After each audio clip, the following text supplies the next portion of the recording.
Hiya, it's Carly from Kip McGrath Carlisle again, and today we're doing a very quick video on pronouns. So pronouns are words that can be used to replace a noun so that we're not repeating the same noun over and over again. So it's basically a way of changing up our writing so it doesn't sound monotonous and boring and repetitive.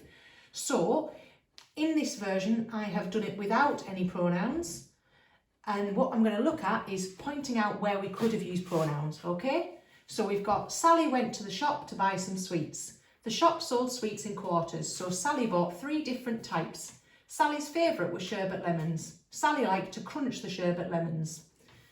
Okay, so as we go through that, we can talk about with the children some of the stuff we've already done. So we've got our noun. So we've got Sally and we've got the shop. Okay, so Sally is a proper noun, the shop is a common noun. Okay, and sweets is also a noun. Okay, you would expect to see those the first sentence. The following sentence, you would then expect some of those to be changed up. So you wouldn't expect people to be repeating Sally or the shop or the sweets necessarily. So we've got the shop sold sweets in quarters. Okay, so the shop could be changed for a pronoun.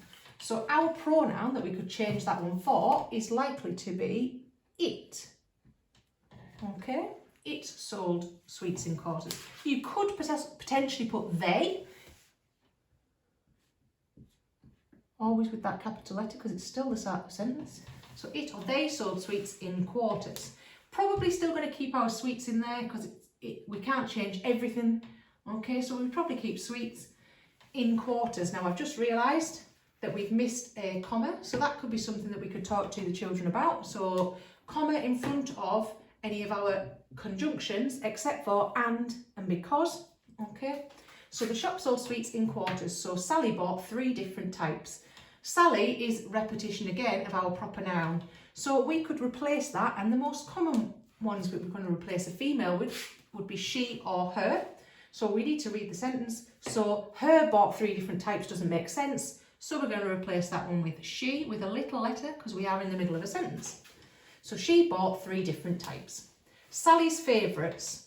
Okay, now we could use Sally's again because we have had a little break from Sally, or we could use another pronoun. And the reason that we've got this apostrophe in Sally's is because it's something that belongs to Sally. So the favourites belong to Sally. So this is an apostrophe for possession. Okay, so as I was saying, we can change Sally's. So instead of saying Sally's, we could just say her favourites. So again, that's another pronoun used to replace a noun or a proper noun. So Sally's favourites, her favourites were sherbet lemons. Okay, that's all fine. Sally, again, we're saying her name again. Now, if we've changed 2 in between, we might be happy to leave that Sally. That is entirely up to you.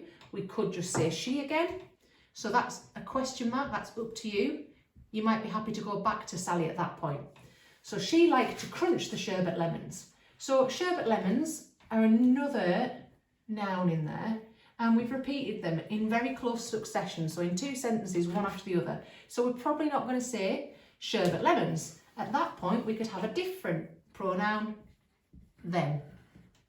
Okay, so those are some pronouns. So he, she, they, them, her, his. Okay, those are all your pronouns. So it's quite a nice activity for children to have a go at replacing some words. So you could write out something very repetitive and you could get them to change the pronouns. Or if it's something that you notice they do in their own writing, you could photocopy a piece of their writing and highlight some words, some of the nouns, and say, okay, I want you to put in a different word for those, a different pronoun. Or we could do some kind of pronoun snap. So you could have in one pile, you could have a list of words like this. So you could have Sally, you could have shop, you could have sherbet lemons, all these kinds of nouns. And in the other one, you could have pronouns, and we could try and pair them up. So there's lots of different activities you can come up with to kind of get children used to identifying pronouns. Okay, if you've got any other ideas or any particular questions, just pop them in the comments and I'll get back to you. Thanks.